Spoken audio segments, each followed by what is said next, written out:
The chair, Mr. A.N. Malik, Vice President of the Energy and Resources Institute. Mr. Malik, kindly come over. Please put your hands together.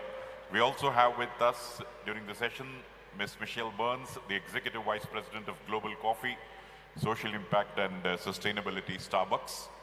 I'd request Michelle Burns to kindly come over. Dr. Harold Friedel, CEO of Green Leadership. Professor Gunter Pauli, economist, Blue Economy. Request Professor Pauli to come over, and of course, we'll have three presentations together after that. Mr. Mario Cerruti, Chief Institutional Relations and Sustainability Officer, Lavazza Group. Mr. Hernan Manson, Head Inclusive Agribusiness Systems, International Trade Center, ITC. And Mr. Andre DeMarco, Project Manager, United Nations Industrial Development Organization, UNIDO. So all these dignitaries will keep us engrossed for the next couple of hours, and you'll be definitely treated to some wonderful presentations. So please put your hands together. Let's welcome all the delegates, ladies and gentlemen, and hearty welcome to all of you. So in the interest of time, I will straight away hand over the session to the chair, Mr. A.N. Malik. It's all yours, sir. Over to you.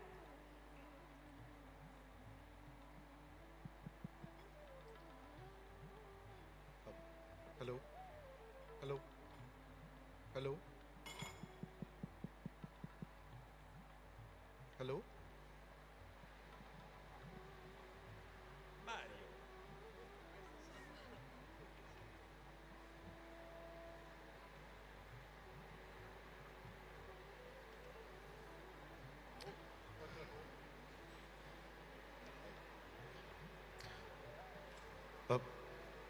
Good morning, ladies and gentlemen. This is a fantastic group of people that we have on the stage around me, and it's indeed a very proud moment for me to chair and steer the conversations with these great people around the table. At TERI, the Energy and Resources Institute, the organization that I work with, we have always believed that taking the sustainable development policies, technologies, practices, experiences to the stakeholder matters the most. And I'm very proud that the India Coffee Board is hosting today the World Coffee Conference today, where we are bringing in the know-how from the dais to show to all of you on how how circular economy and regenerative agriculture can be a cornerstone for how we see things shaping today and also for tomorrow. The India Coffee Board has played an important role, transitioning from only marketing for the marketing activities. It is today forging international global partnerships, relationships when it comes to trade. The India Coffee Board also invests a good amount of time and energy on undertaking research on plant improvement and use of biotechnology, crop management and use of pesticide. And it is heartening to see that the topics of circular economy, regenerative agriculture are today here, where the India Coffee Board is getting to all of you these concepts, these principles, and how it can make a difference for all of you. It is an opportune moment to also look at the recent G20 now G21 communique that came out, and that has clearly reflected on how different pathways would be required for the countries across the globe to achieve the net zero emission.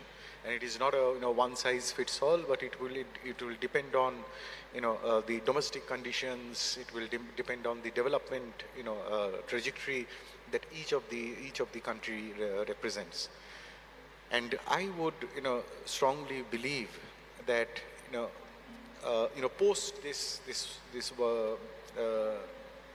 2 hour session, I'm sure you'll get a flavor of the experiences on how circular economy and regenerative agriculture would be the fulcrum on how this part of the world, the global south, would be looking at achieving the net zero emissions.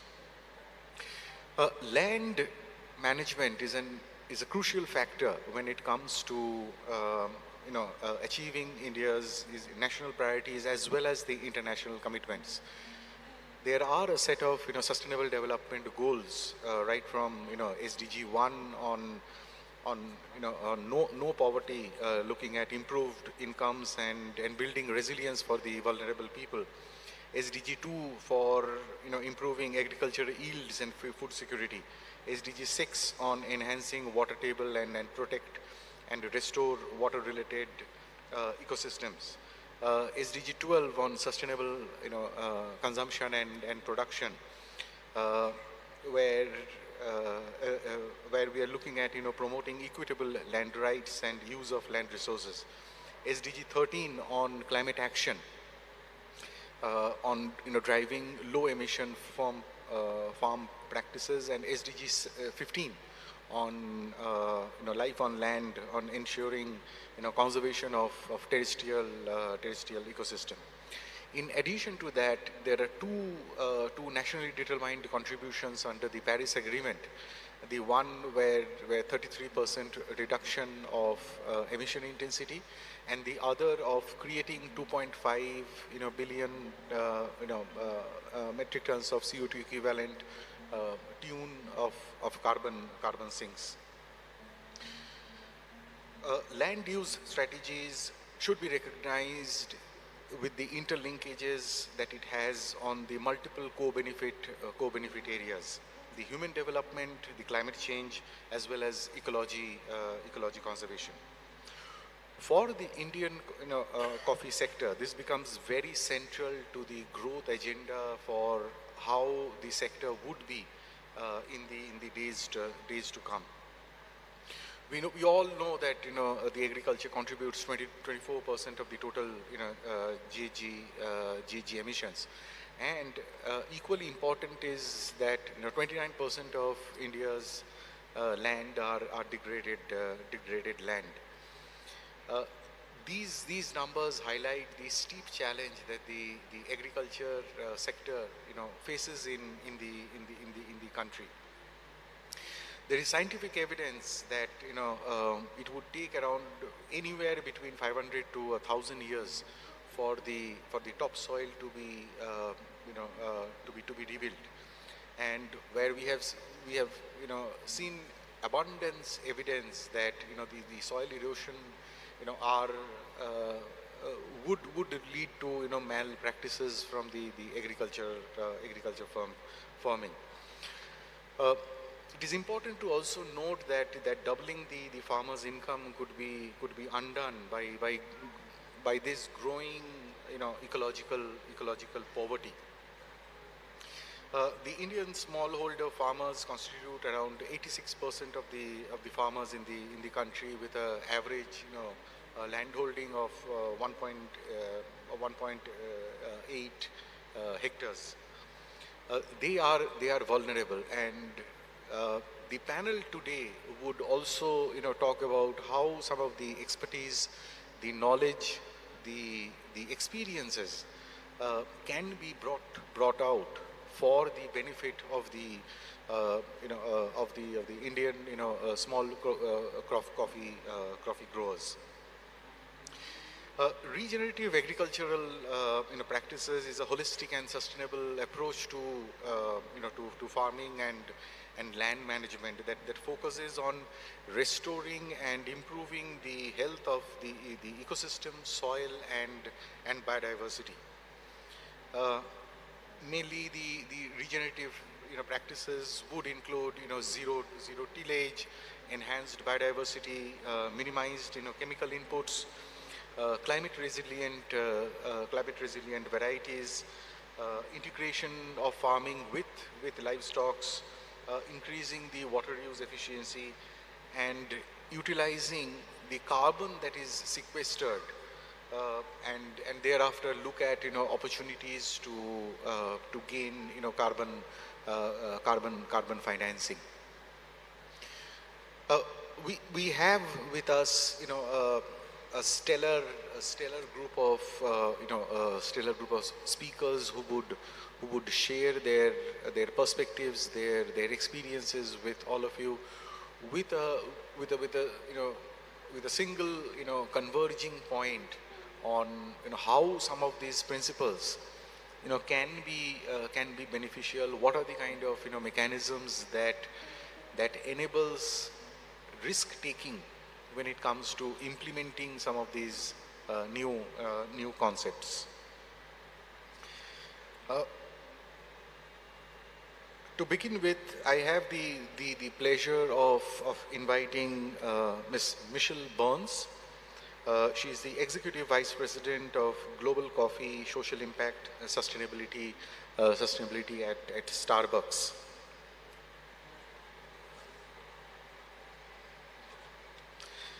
Michelle, drives the company's strategies to support a thriving business powered by thriving people for a thriving planet and communities, always with coffee at the core.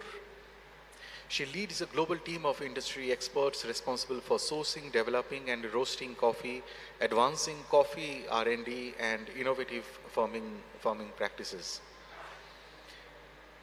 She is contributing more broadly to Starbucks culture. She is the executive sponsor for Starbucks Indigenous Partner Network and serves on the board of Starbucks Foundation. Ladies and gentlemen, Ms. Michelle Burns.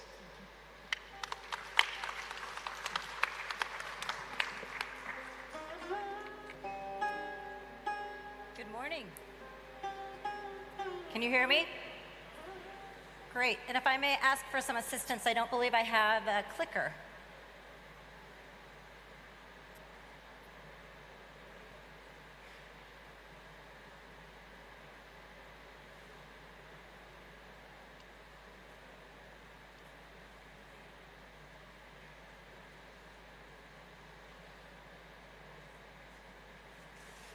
One second.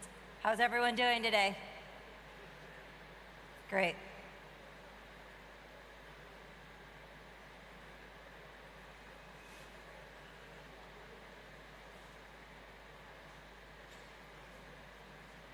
Perfect. Thank you so much, sir. Wonderful. Well, it's great to be with all of you this morning. It's really quite an honor to be at the World Coffee Conference. I'll also mention it is incredible to be amongst peers, colleagues, producers, and as we all think together about some of the biggest problems around coffee. I'd also be remiss if I didn't mention and encourage all of us to go over and see the championships that are underway. India has been an incredible host for us, for Starbucks. It is a market that we are so optimistic about the future. We have a few hundred stores here, and the possibility is endless. But going over and seeing our baristas who are competing on the stage to be the best in India is really quite a moment. So I just wanted to take a couple of moments, and if you'll indulge me, share a little bit about how we think about the future in regenerative agriculture and through our experiences at Starbucks. So with that, I'd like to start just really in grounding a bit on the why. It was mentioned in the comments. Coffee is at the core of this company, of Starbucks. We are over 50 years old. We have certainly grown from a company with a few stores out in Seattle, Washington in the US, where I am based, and grown to over 37,000 stores in 80 countries around the world. So it's been quite an experience. but the principle of it has always been based in the foundation of being a different kind of company. And our mission, I share this today because, like coffee, we are at an influx, and we are and have taken the opportunity to reimagine what the future looks like, even as a company that has enjoyed success and growth through customers and through farmers over the course of the last 50 years. So this context is around really what brings us all together is humanity and human connection, and with that, the limitless possibilities that we feel the connection of coffee has for us. But the reason I wanted to share this is I wanted to share something that I think demonstrates why we're all here, and that is our promises. And rooted in our promises, this is the first time as a company in 50 years that we have had promises. We've pulled together 3 of those promises that come into the center of who we are as a company at our best and what we stand for. And the base of that was so important to over 400,000 partners was for the first time to very overtly get the voice of the farmer right into our promise. So if you look at this and you see really a promise for farmers, a promise that we give more than we take, our environmental, and certainly how we contribute positively to this. Now, this has always been in the foundation of the company for many, many years, but this overt approach to this demonstrates to us that this is all integrated and all interdependent. So I share that just as a little bit of backdrop as I kind of take us through the journey about how we think about this. And it's really, how do we think from the first 10 feet to the last 10 feet and everything in between? And so that is really, as we're thinking, through the dynamics of the importance of sourcing from over 30 origin countries around the world, in a way in which the diversity of our portfolio is so important to us, but the magnitude of the challenges, while the same, can vary around the world. So that is why for us, precision agronomy, thinking in a way of regenerative agriculture, has always been within us in how we've thought about working with producers, but has accelerated to an extreme pace as we face the challenges in the climate and look at what's ahead. But what I don't want to miss is the joy and what is behind all of this, and the producers that are in the room, and the coffee producers. We're here in service to you and to the 400,000 employees that we have, our partners. But probably more importantly, we have this privilege and opportunity to connect to the customers of coffee each and every day, over 100 million of them. So the whole entire value chain for us from beginning to end is really such an incredible part of what we do. Now, if I kind of take this, I wanted to spend a few moments and kind of orient this conversation around our farmer promise. And essentially, the best way I'll talk about this is a holistic approach. So the dynamics for us has to be the work that happens through our farmer support centers. So by way of example, we have 10 farmer support centers across the world.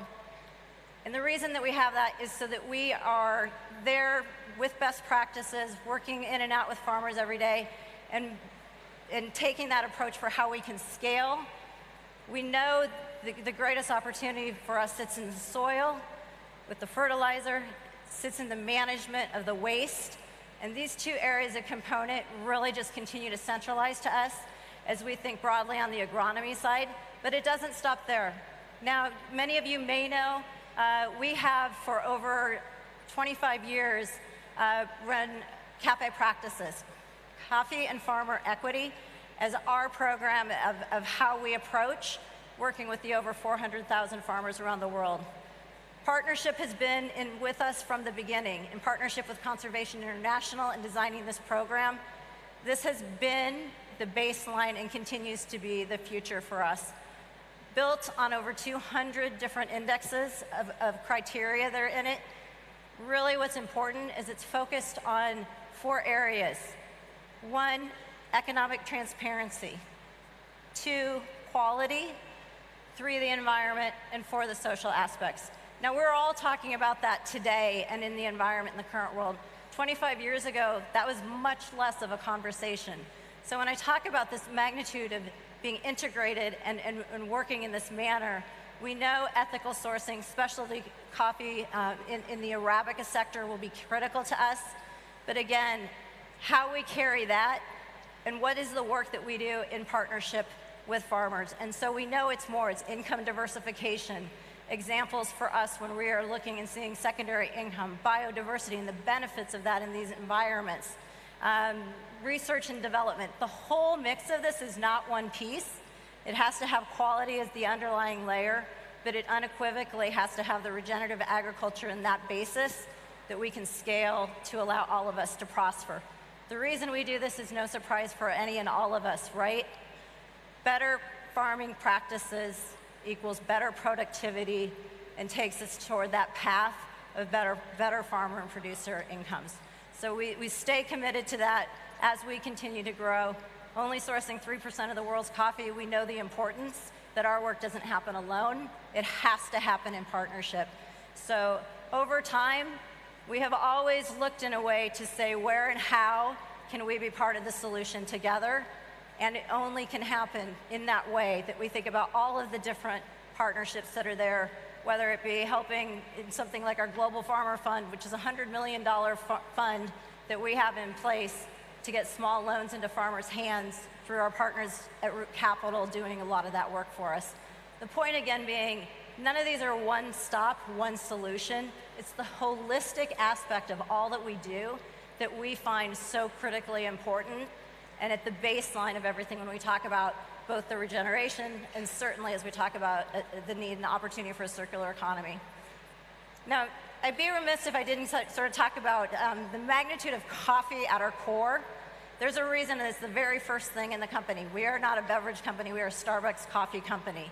The value and the importance that we have put out has, of course, put for us a commitment to the public around reducing our footprint, our carbon footprint, as well as water reduction by 50% in both areas by 2030. And it's not coffee alone, though. So I just wanted to give a sense of, as we all have our different roles in the industry and in the sector, and certainly the primary focus here today is on coffee from the production side and the investment side, certainly, and that is the case. We also know that we have a role as such a conduit to the consumer and to the customer to really make sure that we are making the right investments for the impact on things like waste. And you think about what is iconic in a Starbucks store, it's that cup. So imagining a future with less waste, reusable, recyclable, reduction, it all fits into this holistic piece for us. And then much of where you see it, and the customer will see it, is in the stores. So not just the story of the first 10 feet that happens and the magnitude of the importance of what we bring forward around coffee, but similarly, how do we reduce waste in the equipment that we all see and that we're a part of? How do we think in ways and manners in which the recycling, circularity around the globe, which are really complex problems, are all put in place? So we have a long way to go, certainly, but we feel that we are on the right path, and again, only happening through partnerships. Now, if I kind of bring this around a little bit to the piece of, we talked about farmer support centers, but our hub, the center for us, has been over the last decade our research and development center in Costa Rica, Hacienda Alsacia. Over 200 hectares there. This is our primary home where the innovation, the circularity, the fertilizer, the dynamics, the sampling, a very important tree breeding program where we are looking in climate-resistant trees. We're just introducing this week 6 new varietals that are out public. And we do this all, importantly, in an open source mechanism. So if there's anything I'd leave you with is this context of, we don't believe that we can have the benefit and the impact for producers, for their families and communities, and for the industry as a whole if we don't do this in partnership and share it with others. So you can see the farm at the top. It's a beautiful farm like many of you have seen all over the world. And we've just introduced, in addition to that, Sustainable Learning and Innovation Center. And that's another approach where we're inviting all in the sector to come with us to solve some of the biggest problems, certainly in coffee, but more broadly on the social and economic side as well. So a lot to continue to look toward. We're a couple of years away from that. But this is a beacon that not just is for the research and development, but for all of us in the future and growth of coffee. It's also where we center for our partners, our employees, and we invite them to come and learn and experience and have that ability to understand the work of a farmer, the problems and the challenges that we're all working to adapt and mitigate, which I think was a great point earlier, in a way that is productive for all. So research and development hub, open source, it all kind of fits into the mix for us. And maybe the last place that I'll leave this, because as I think through all of this and we talk about the social side of this, is the magnitude of which these partnerships allow incredible things to happen. I was recently in West Java with Mercy Corps, and you see firsthand where loans that we put into place are building secondary incomes and enabling women and their families. A lot of investment. We've always been strong in how we think about women and girls empowerment. I don't think there's ever been a more important time to get women's voices, not just into coffee, and there's support there, but much more broadly across the business environment. So amazing work that goes on each and every day, because we know that our responsibility is certainly to ensure that there's a future of coffee for all, but through that it has to ensure that there's an experience for the customer each and every day that allows all of us to continue to have the outlets that are necessary and important for us to be able to continue to lift up the special, unbelievable, passionate, important piece of what is coffee and the role that it has around the world.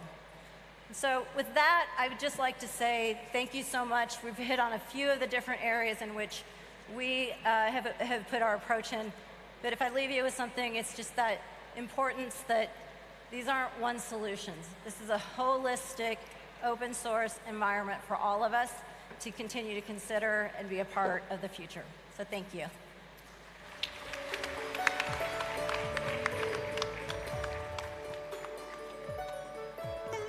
Thank you, thank you, Michelle. Your talk on holistic support to the farmers, to their families, on soil protection, on farming, and economic prosperity is always inspiring to hear. We move to our second speaker, Dr. Harald Fredel, the CEO of Green Leadership. Harald has been serving with the Austrian Minister of Climate as a circular economy accelerator in 2021 and 2022. Prior to joining the circular economy in 2017, Harald spent 5 years in Southeast Asia, in Myanmar, where he co-founded the Impact Hub Myanmar and was the managing director of a renewable energy company. And before that, he was with the United Nations in New York and advising the office of the UN Secretary General. Harald today would be talking to us on circular economy and solutions for the agriculture sector and lessons for the coffee sector. Ladies and gentlemen, Dr. Harald Fredel.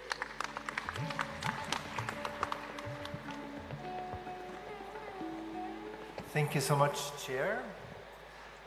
Thank you, Michelle, for also bringing the topic up, where the journey has gone in the last years. I remember about 4 years ago, I got a call from the company that produces all your coffee cups. And they asked me, and I was then in Amsterdam, and they asked me, so how can we produce a circular coffee cup? And I realized how far the journey has come over the last 4 years in this sector and in many other sectors. And I'm also happy that Professor Pauli is here, because he reminded us yesterday, it's nice where we have come, and it's not enough. So I think it's good to pat each other on the shoulders. It's fantastic that you're all here.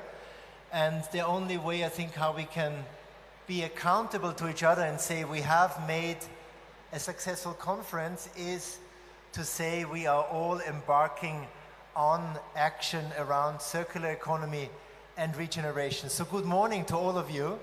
Thank you for listening to this esteemed panel and all the people who have come.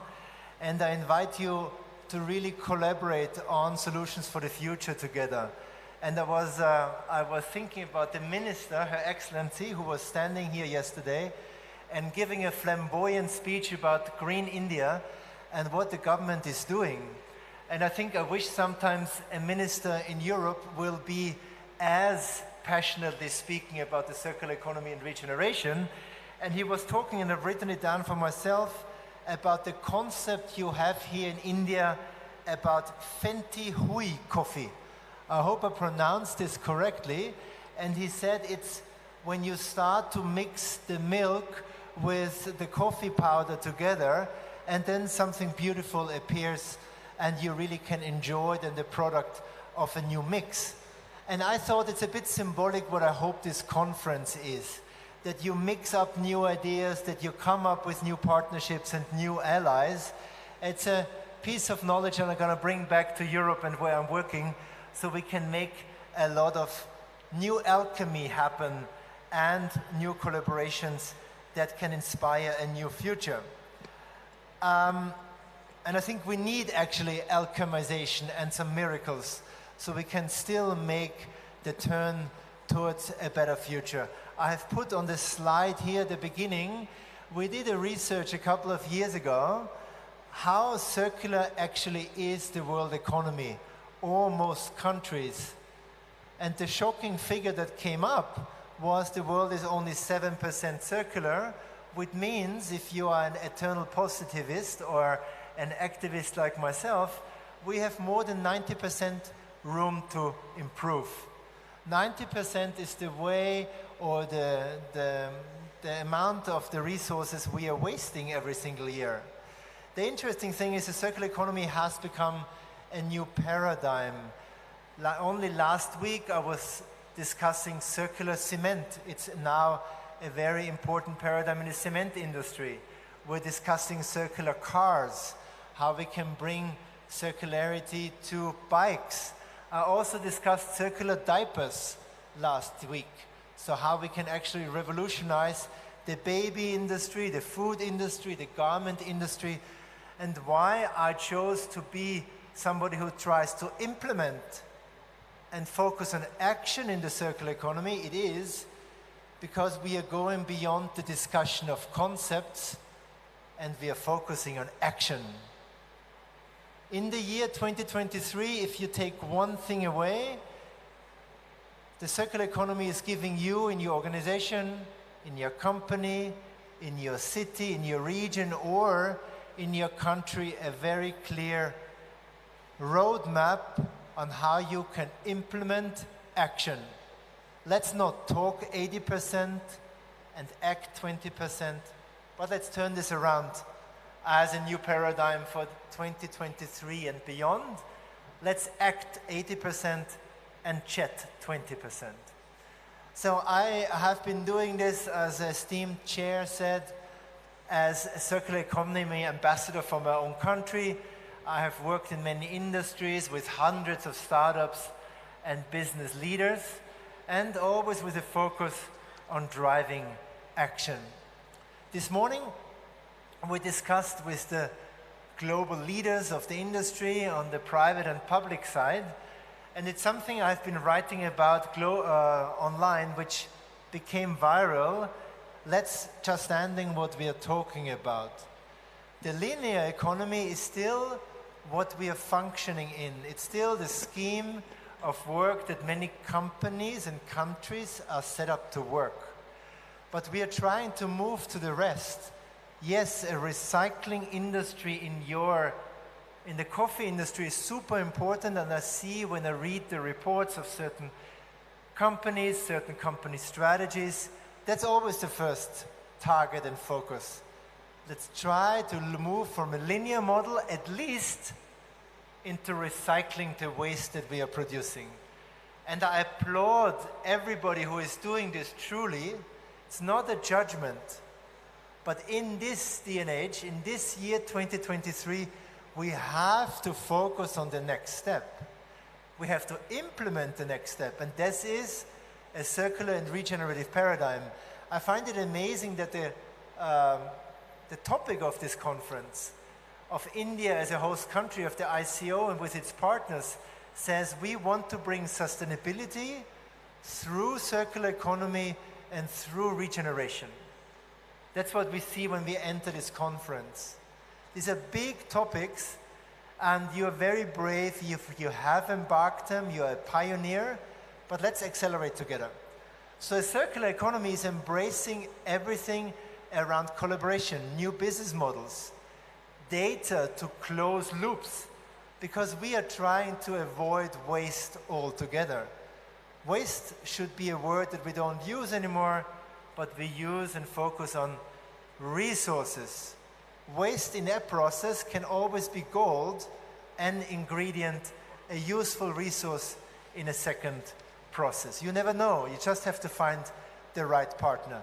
So let's phase out everything that is linear, because it has served us to that moment, and it has produced a lot of negative consequences on the environmental side, on the social side, but also, me being an economist, on the economic side.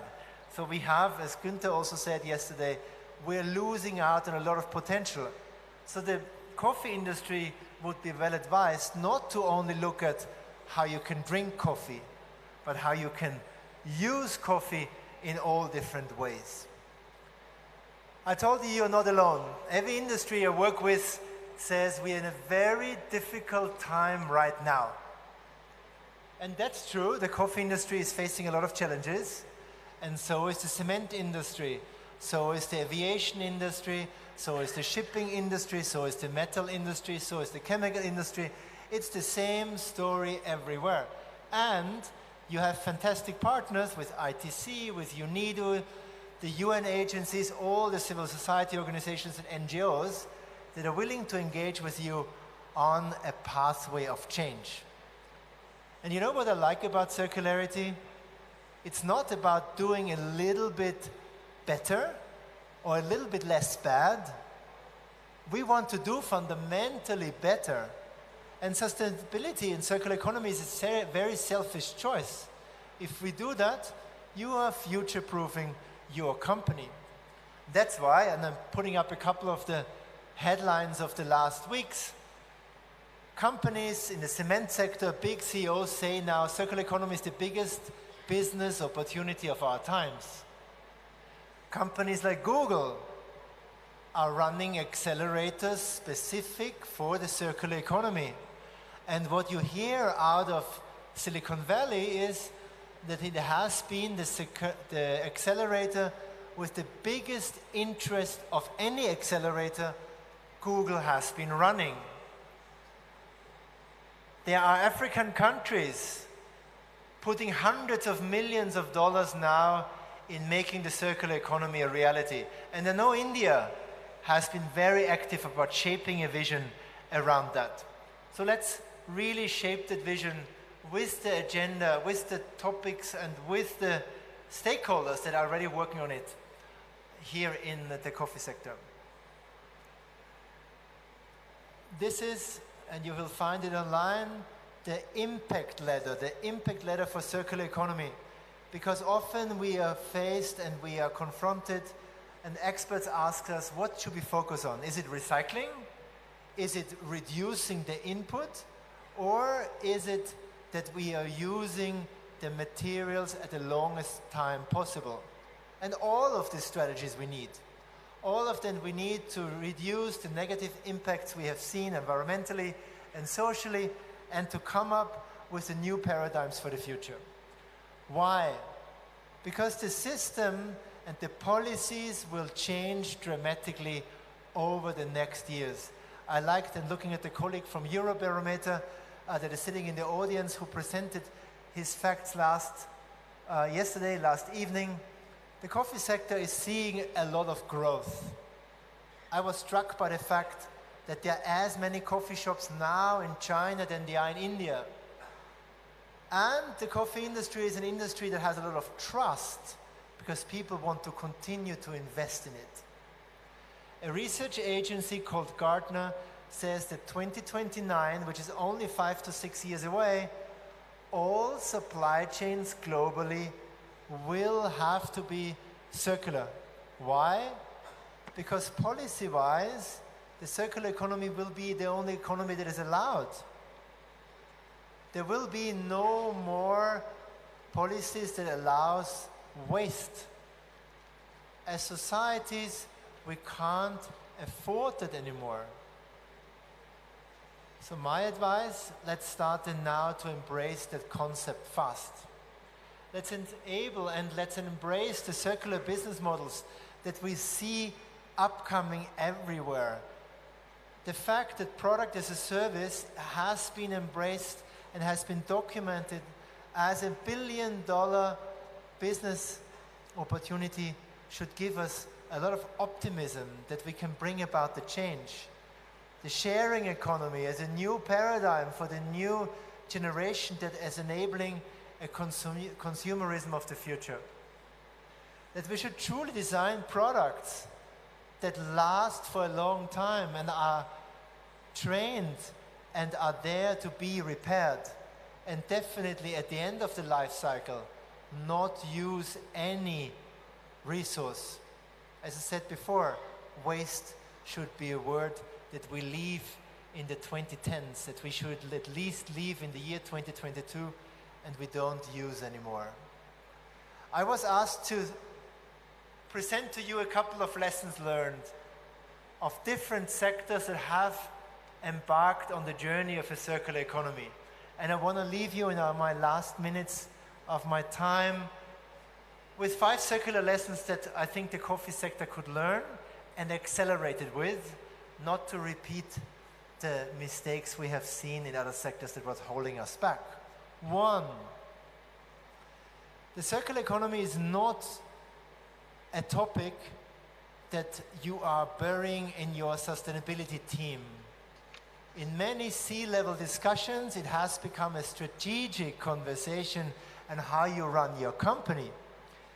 It's a new paradigm of management.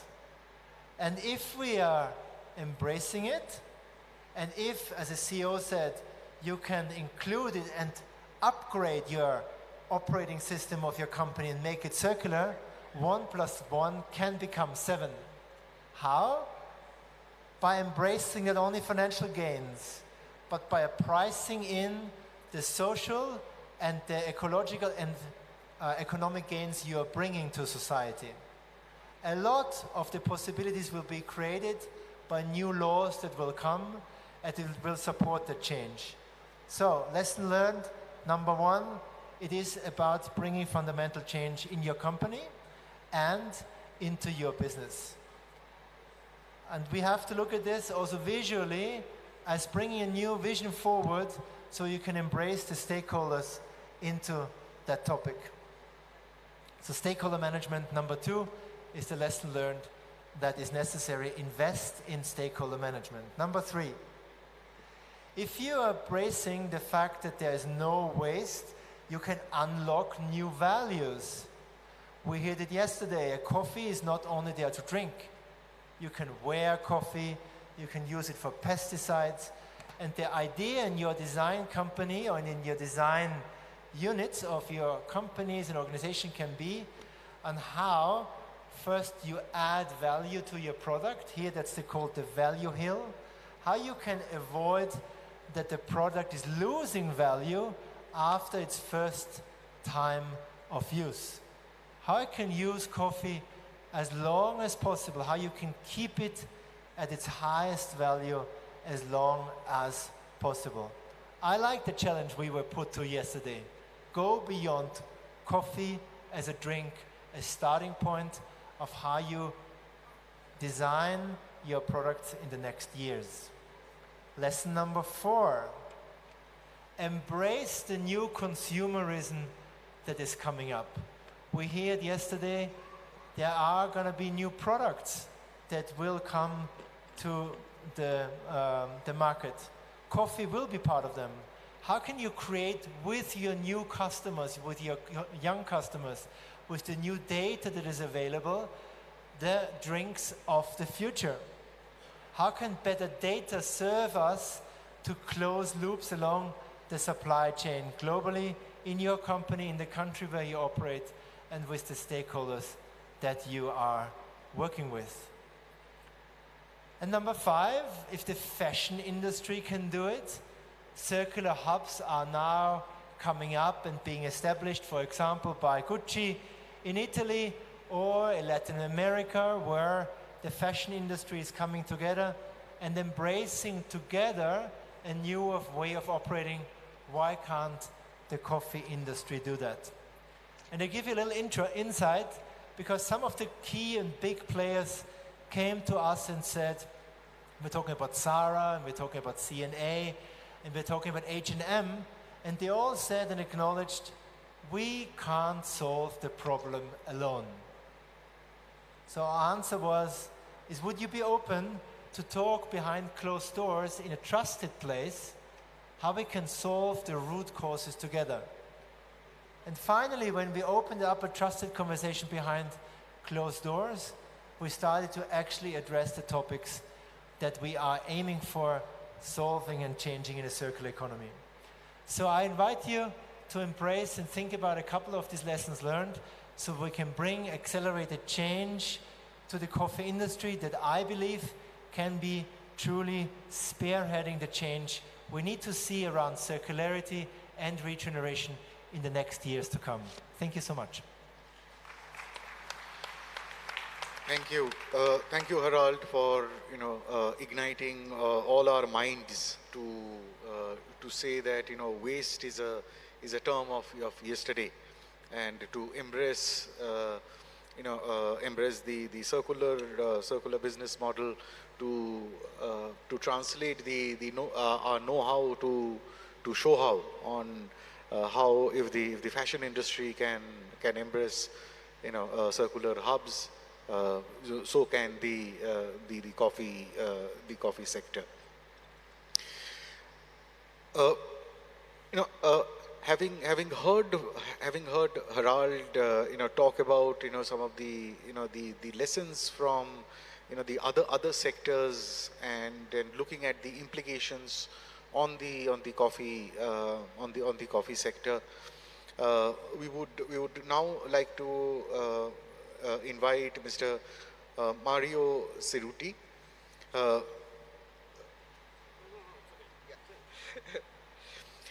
He's the Chief Institutional Relations and Sustainability Officer of Lavazza, and just like Harald talked about the specifics of the coffee sector, Mario brings in a great experience of having worked in Lavazza since 1986, where he's currently the Chief Institutional Relation and Sustainability Officer and Secretary of the Lavazza Foundation.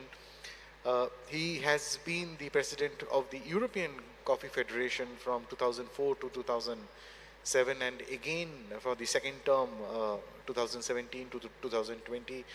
He's currently the President of the Italian Coffee Committee, the association, which is the association of the large Italian coffee companies, and also member of the board for the Institute of Scientific Information on Coffee.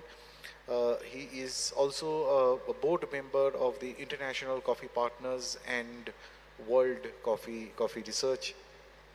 Mario, we would like to hear from you the circular economy in coffee, pretty much building on what Harald spoke about, and why would you believe that there is a need for creating more knowledge, more insights for the coffee sector. Ladies and gentlemen, Mr. Mario Cerruti. Thank you very much. Well, let me start saying that today it's a nice day. It's a nice day because I'm here with all of you, and I'm particularly happy and pleased that I've been invited, and very happy to be here.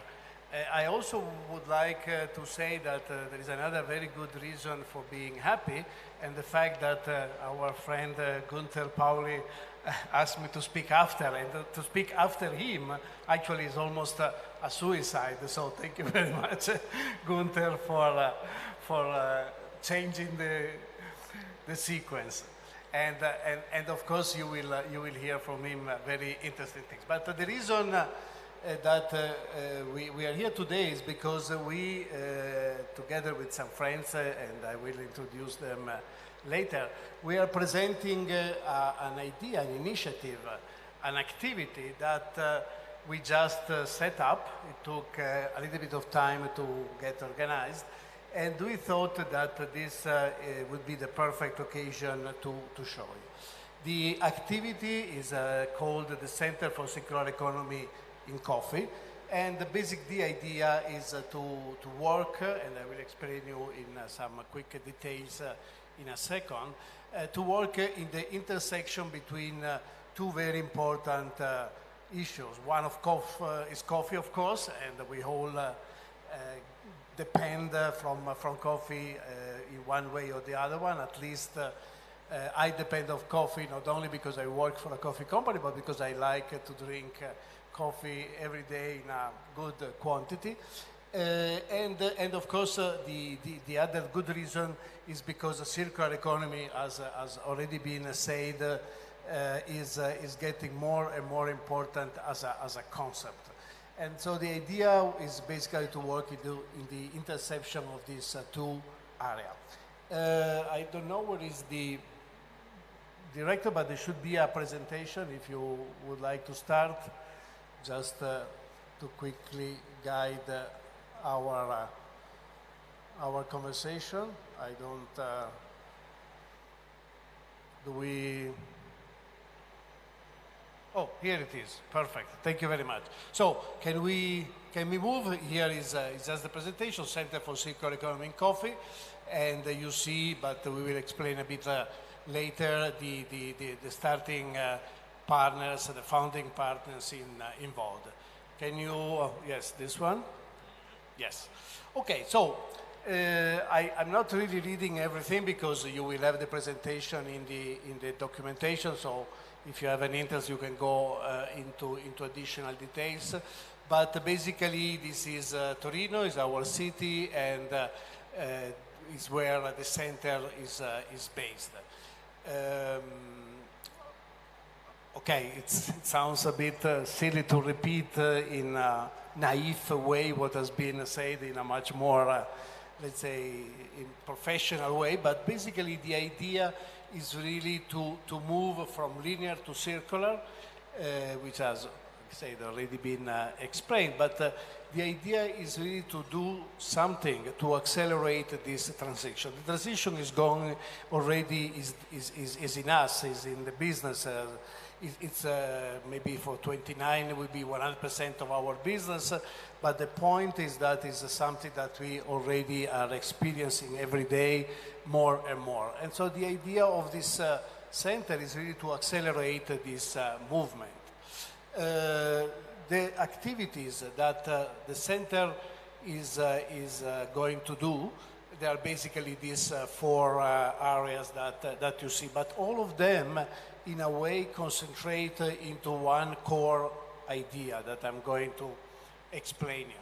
The idea is that there are around the world many issues of activities, of projects, of ideas, of things. This one is one example that are in some way connected with coffee and the circular economy that are working or maybe not working. And so the idea is really to put together the know-how, to put together in one single place all the information about the good and the bad experiences and make this global know-how available for everybody. So in a way, it could be a positive incentive to follow something that has been done successfully in some other place, or maybe even to take some example that didn't really work well in a particular environment, in a particular place, in a particular scenario, and do the necessary change to make it working. And so as all the human activities, there is a learning curve. No? You know that you start, you don't know, and then you start learning, and instead of making 10 mistakes the first day, we do 9, 8, and so on and so forth. So the idea of this accelerator is in a way to make the first part of the learning curve, in a way, let's say, together, and so avoiding and making more quick to get the results, avoiding mistakes. Here you can see some of the partners. One is the one that I represent, is the Lavazza Foundation, and I just would like to underline the fact that this is the Lavazza Foundation, not the company, and the reason is to underline the not-for-profit approach of the initiative. And then we have a couple of universities that are named here, both coming from Torino, a technical and a more humanistic food-related university.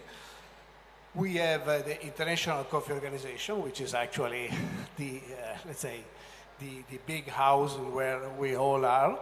And then we have the International Trade Center and UNIDO, and our two friends there will explain later. We decided to have, as you can see, a very concentrated group of partners, but representing the private, the academic, and the public interest. And we decided to start quickly, and that's why we didn't lose too much time in having more starting partners, because we wanted to start quickly. But one point that I really want to clarify right away is that the exercise, the center, is for everybody. So everybody is welcome to participate, to provide putting information or to get information, and we will explain a bit later the role of the various players. For example, from the coffee grower point of view, being at the level of a single grower or extensionist or cooperative or association, etc., the center wishes to be a place, as I said before, where you can get information on something that you might want to do, or something that you might just be looking for ideas. Now, what do I do with this product that today I discard? Maybe there is a way to make it again almost a raw material, no? A starting material for another process, like could be this one again. So those are some of the ideas, but the coffee growers can also be that part of the chain, can also be an important supplier of initiatives, of idea, or something that has been made and experimented and it works. So why not sharing it with everybody else in the world in the coffee sector? The second group is strategic partners, and the strategic partners can be all, say, basically everybody that has an interest in the coffee sector from the medium long-term point of view. We have research center, academia, and in our view they are particularly important because those are the ones that are asked to, in a way, to make a first judgment on a proposal, on something, and they should say, yes, this is a good idea to pass it on, and the clear objective is to guarantee a certain level of quality of the information that are shared. And then we have the coffee roasters that, of course, have the interest to use all possible ideas in terms of circular economy during the whole process.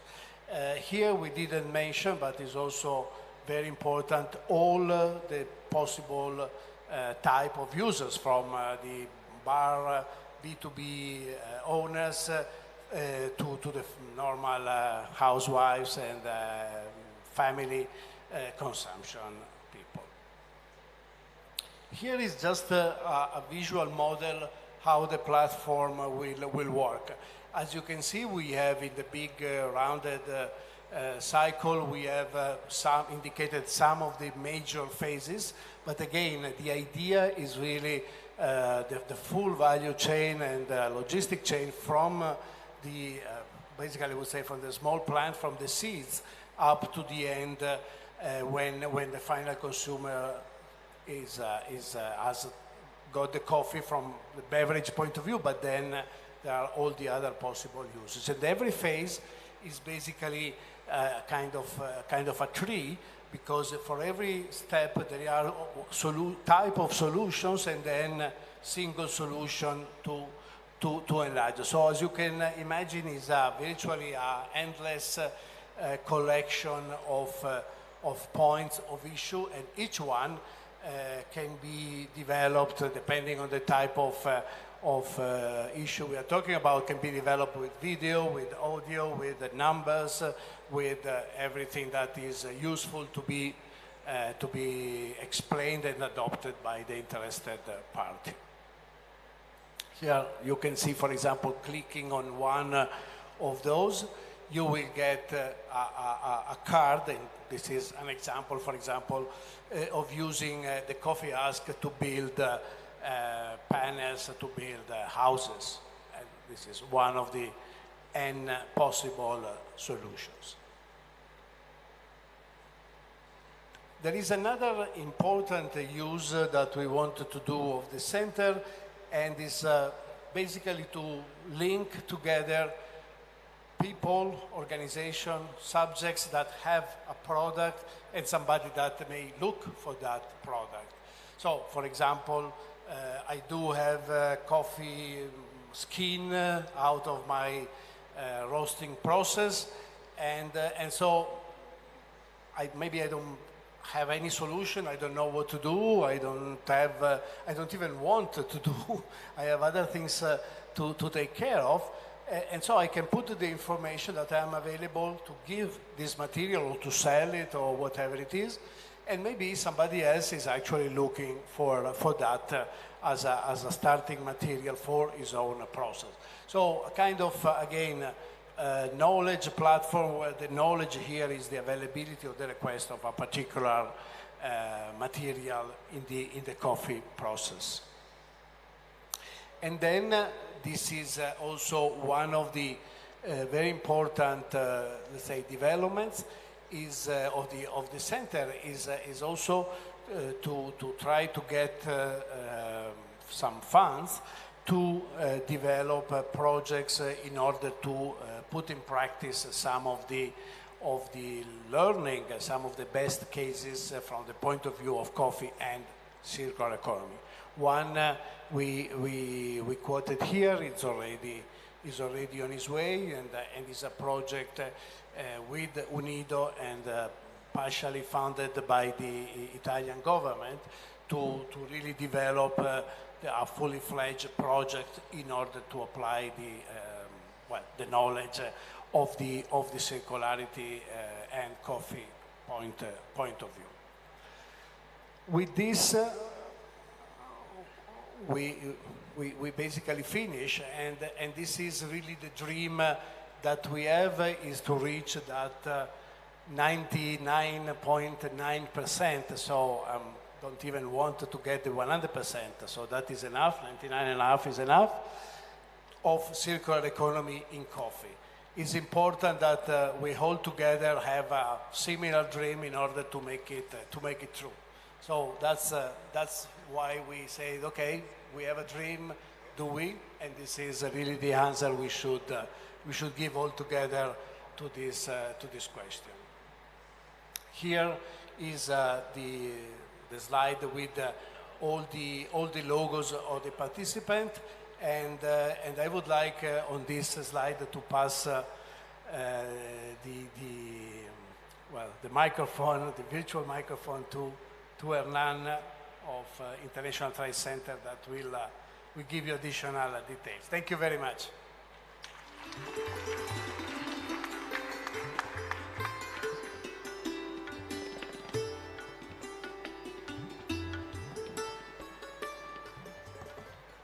Good morning, bonjour, bon dia, buenos dias. Thank you to the government of India, to the Coffee Board, to ICO, Executive Director Vanusia Nogueira, for the invitation.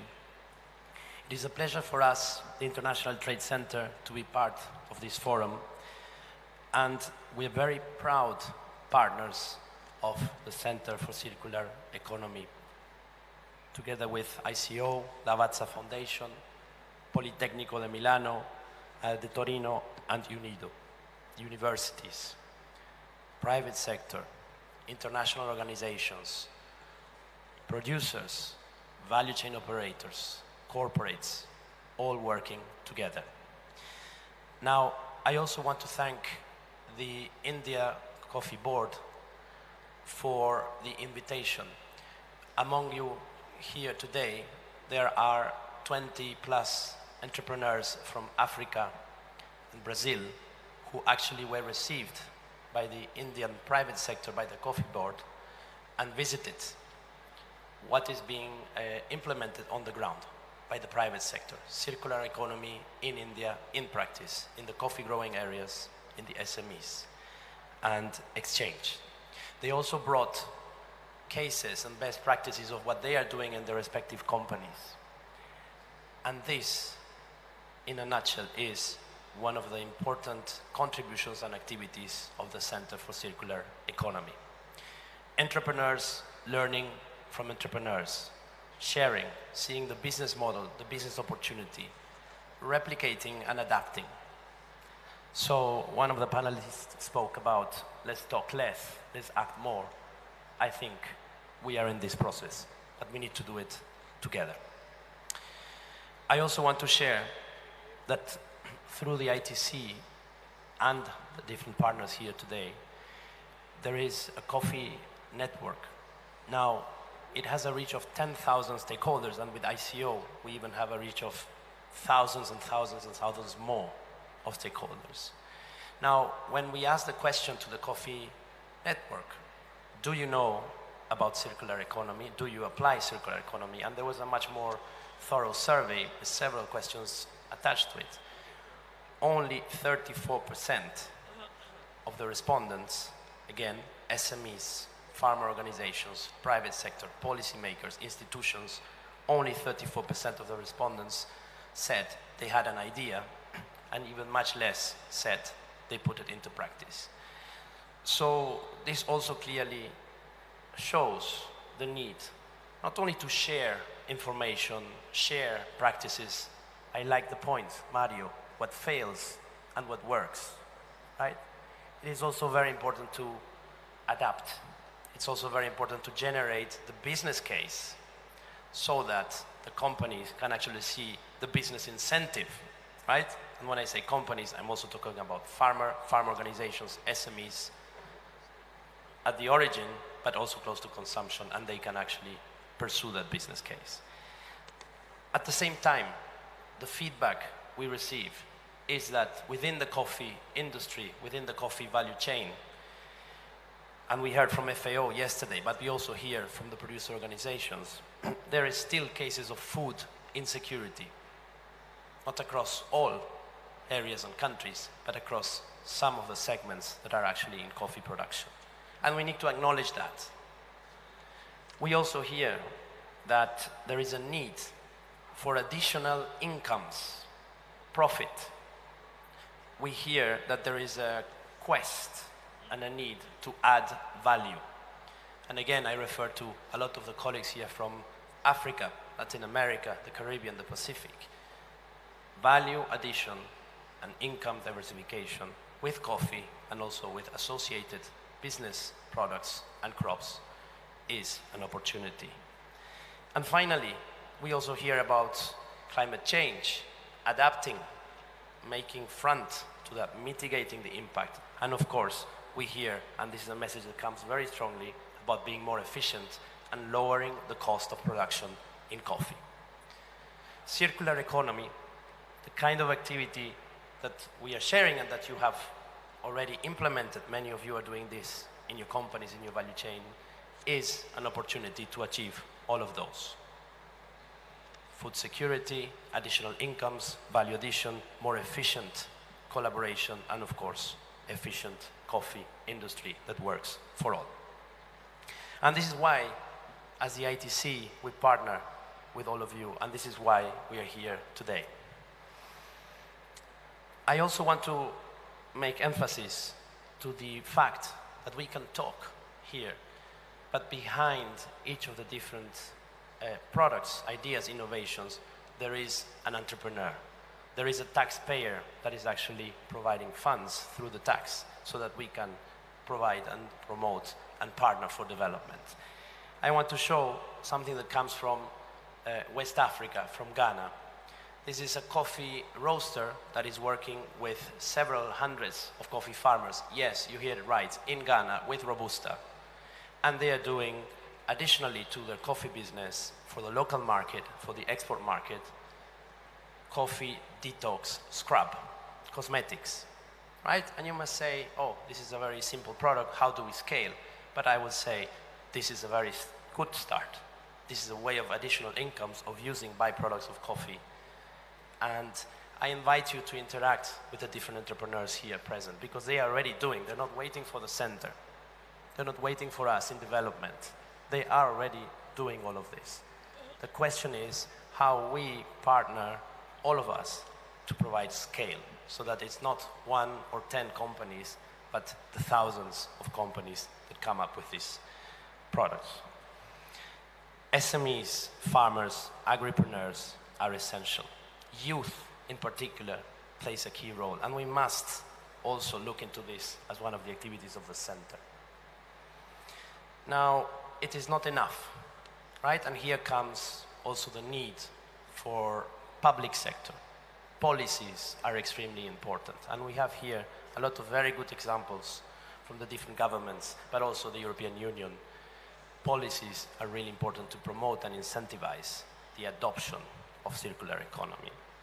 And so are institutions, because a lot of the learning happens between entrepreneurs, but also happens because you have national support institutions, research and development that partner with the private sector to do that. So we must not forget, and we must jointly partner and support institutions, private sector, as well as the policymakers. Another point is, we talk about win-win. I hear it. All the different panelists here today says, circular economy will make your life better. Your business, environment, climate, it will make your things better. But win-win starts with the producer. And this is a very important point, right? There will be little adoption, there will be little scale if we don't really think about that. So how can we collaborate together through the center, through the different initiatives that all of you are doing in order to respond to some of the needs of the producer, right? And this is the key question. Another point which I've heard, yes, all of this is very good. We can have the research, we can have the technologies, we can have the partnerships, but where is the finance and investment? And again, finance for trade, finance for inputs, is it available, right? Where is the finance and investment for building the circular economy? Whether you're talking about climate adaptation, regenerative systems, or product development. And I think this is a very important question, and we must also partner with the financial sector so that we can actually put everything together and respond to those business opportunities. But the finance must be having scale, it must also be inclusive. So this is key. Particularly, some of the challenges are also about the logistics. From the findings of the Circular Economy Center, it is clear that one of the biggest challenges is how do we get the waste or the byproducts to the place where they can be processed, whether it is in the same cooperative or abroad. So with that, I would like to thank you all. It is a privilege and a pleasure for us to be part of this.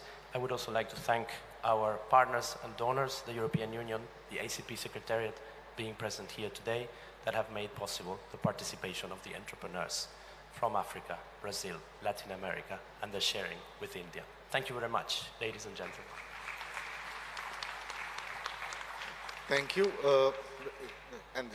Ladies and gentlemen, this was Mr. Harnden Masson, who manages the Inclusive Agribusiness Program of the International Trade Center, a joint agency of the United Nations and the World Trade Organization.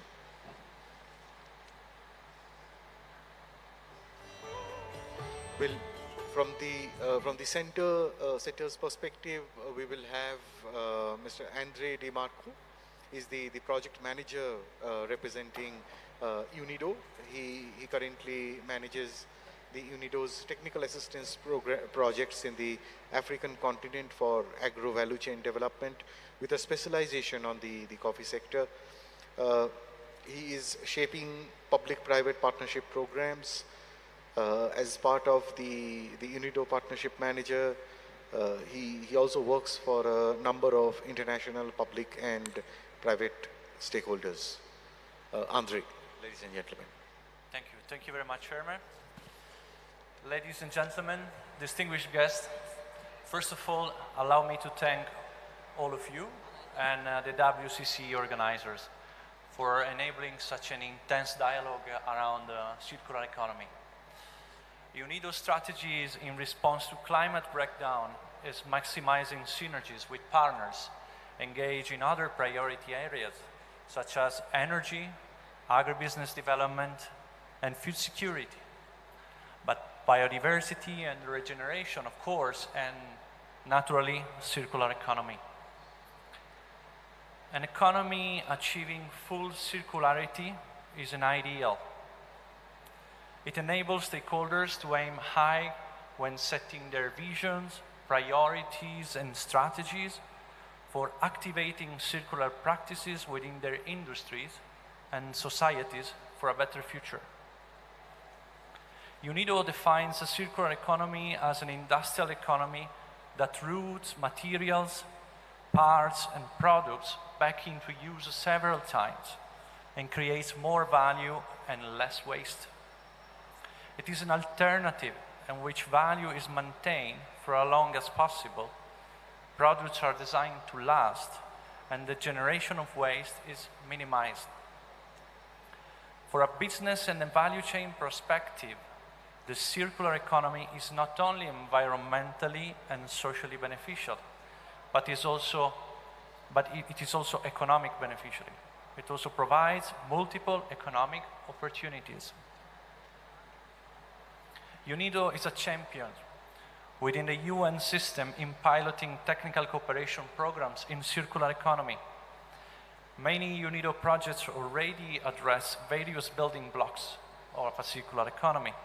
Some projects support resource efficient and cleaner manufacturing of products. Others help to develop safe and easy to recycle products with longer lifetimes. And still others deal with the regeneration of resources at the start and at the end of the product life.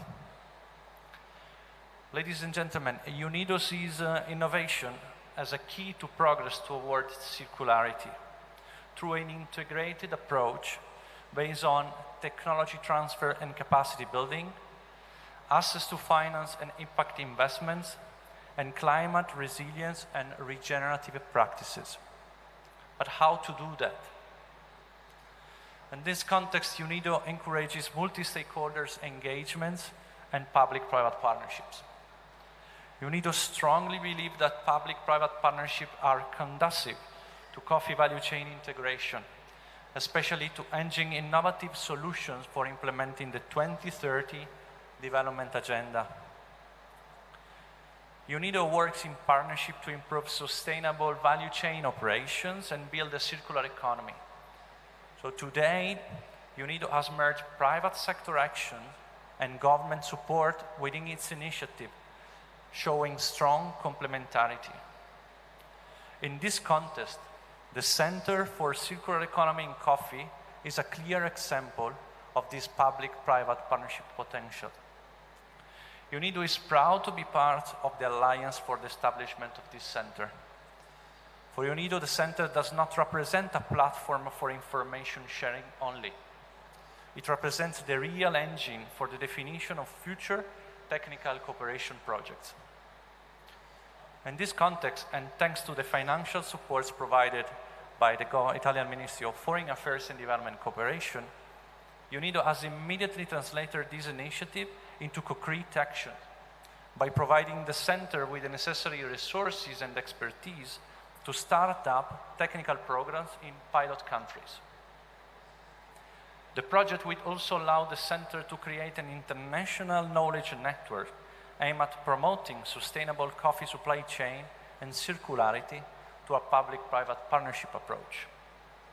Moreover, UNIDO will mobilize additional resources in producing countries for facilitating impact investments toward circular and regenerative solutions. A concrete example is represented by the coffee credit line, the first of its kind in the African continent, which is going to be established in Ethiopia. Allow me to conclude by referring to yesterday's statement of His Excellency the Minister of Industry and Commerce of India, which sounds particularly appropriate to this session. There is one world, one family, and one future. Let's work together for a more inclusive, more sustainable, and more circular future in the coffee sector as well. Thank you very much for your kind attention. Thank you, Andre. Mario, I understand that there is an announcement that you would like to make, so over to you. Yes, can I? Well, basically, we want to take this moment together with all of you to officially launch the center. The center is open to everybody. There will be this small leaflet available if you wanted to have a look. For sure, here is everything explained much better than what I did before, and so it will be there for you to have a look, and please participate. As we said, we have a dream all together. We can make it true. And now we want to take this occasion together with all of you to do an official signing for the partnerships that are behind the center. And the idea to do it together with such an important group like you are in a very important producing country like India is really to underline the let's say the most let's say seriousness that we put into this activity, and the fact that we wanted to make it for the whole coffee industry. So thank you very much. Gerardo, please. And who? You. Oh, yes, of course. Vanusia, please. Vanusia, dear. Eh? Oh, yeah. Go there, please. Where is he? Aziz? Oh, yes, it is. Okay. Ci mettiamo qui? Okay, so we put here, we wanted to take a picture all together.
Line with the glass that I was showing before, which is very interesting, and thank you very much for the gift.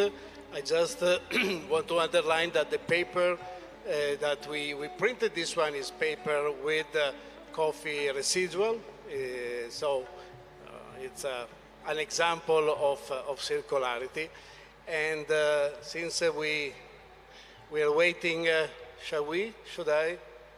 Okay, no, because we wanted to make the official sign of the memorandum and the joint declaration between UNIDO and the Lavazza Foundation. Let me just take this occasion to thank all the people that have really actively and longly worked for making all of this happen.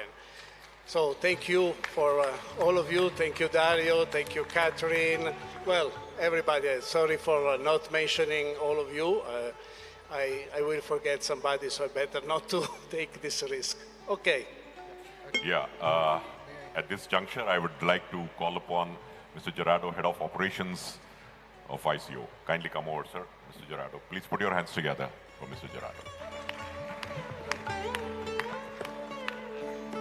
I think the announcement has already been done. We just witnessed this agreement between UNIDO and the Lavazza Foundation.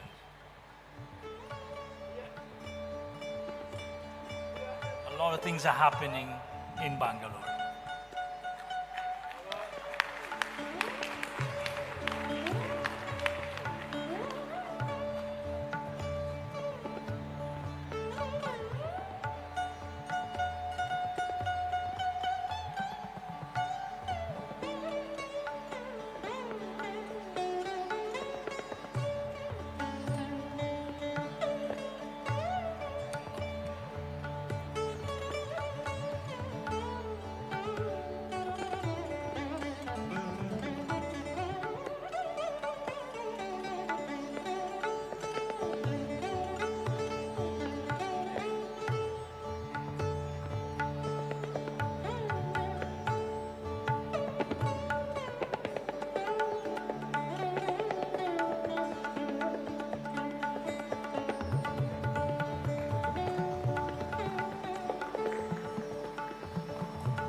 I'd like to just have an additional information to share. Sorry. Only one sentence from my side. I'm now 61 years old and I decided I only sign memorandum if there is a concrete action. And I know we will start with concrete action. So thank you once more. As you have seen, Gunther is not of many words, but thank you very, very much. Just one additional clarification. The memorandum of understanding between the Center for Circular Economy in Coffee, the International Trade Center, and the International Coffee Organizations will be signed after this will be submitted to the International Coffee Council on Thursday. So from a formal point of view, the MOU between the Center, the ICO, and the ITC will be signed after the International Coffee Council will give the blessing, and this will happen this week. And after that, the plan is to be signed by the three parties at the COP29 in Dubai. With this, I conclude. Thank you.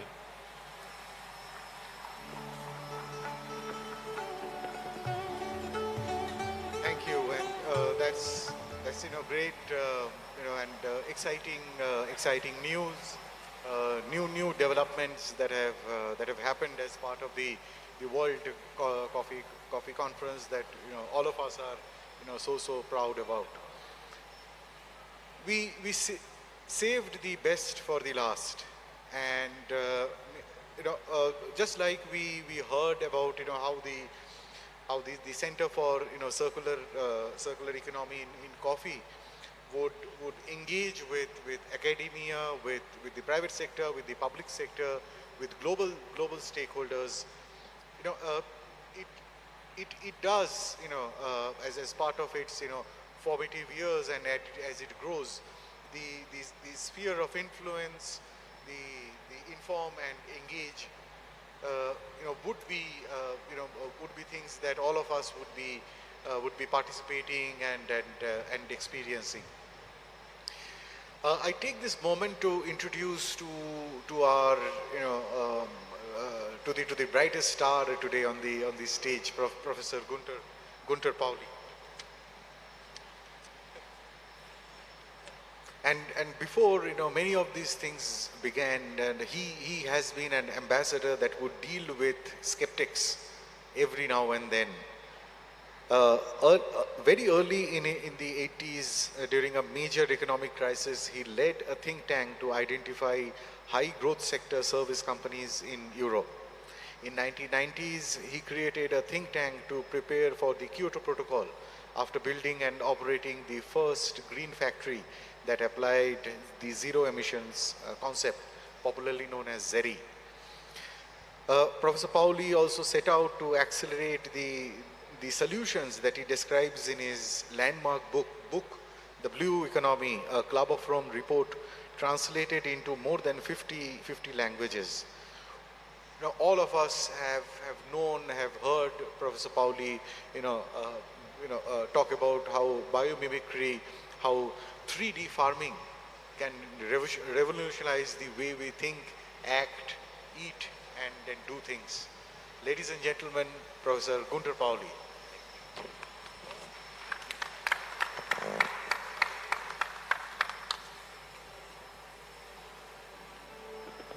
Is it working? Is it working? Yeah, it's working. I'm going to take this table here. It's much better. May I? I'm a bit closer to you. I don't like to look like a priest speaking from the pulpit. And my sorry that I show you my back. My apologies.